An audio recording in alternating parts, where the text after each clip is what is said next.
In our other videos, we have learnt how fractional distillation is used to separate hydrocarbons into fractions with a similar boiling point.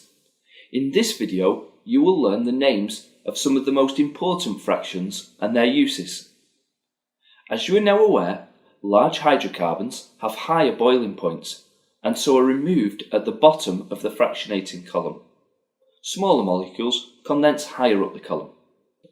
We will now take a look at some of the common fractions as we move down from the top of the fractionating column.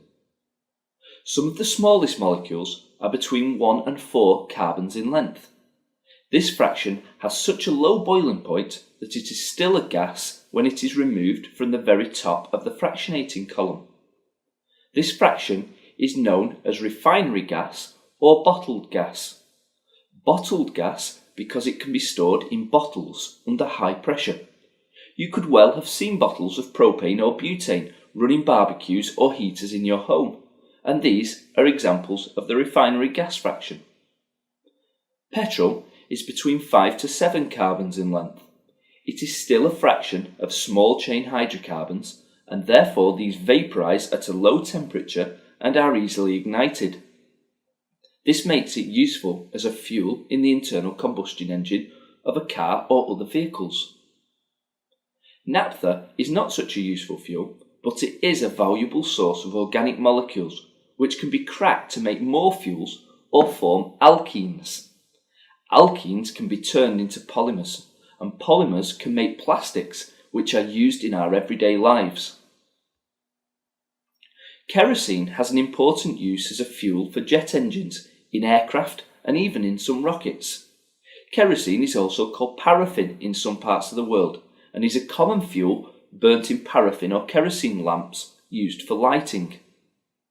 Diesel is the next fraction.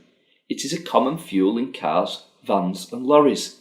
It is not as volatile as petrol, and instead of spark ignition, it ignites under compression. Below diesel are the residue fractions. Fuel oil is a fuel used in power stations and ships. Lubricating oil, which sticks to surfaces and reduces friction and protects from rust.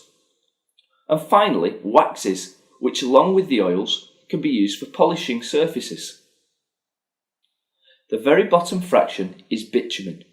This is a thick black adhesive used on roads, either as the surface finish or combined with stone chippings to create a solid, resistant material. It can also be used to cover roofs due to its waterproofing properties. All these fractions are separated from the crude oil mixture. To try and explain the importance of crude oil, consider these facts. There are estimated to be over 1 billion cars in the world, of which many will be using petroleum as their fuel. There are many million flights each year, each burning kerosene fuel.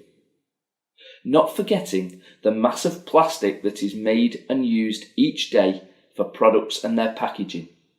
Even the bitumen used to surface and resurface roads around the world.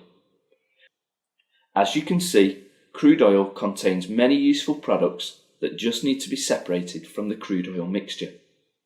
Now, at the end of this lesson, you should have a better understanding of why crude oil is such a valuable resource and the use of each of the main fractions.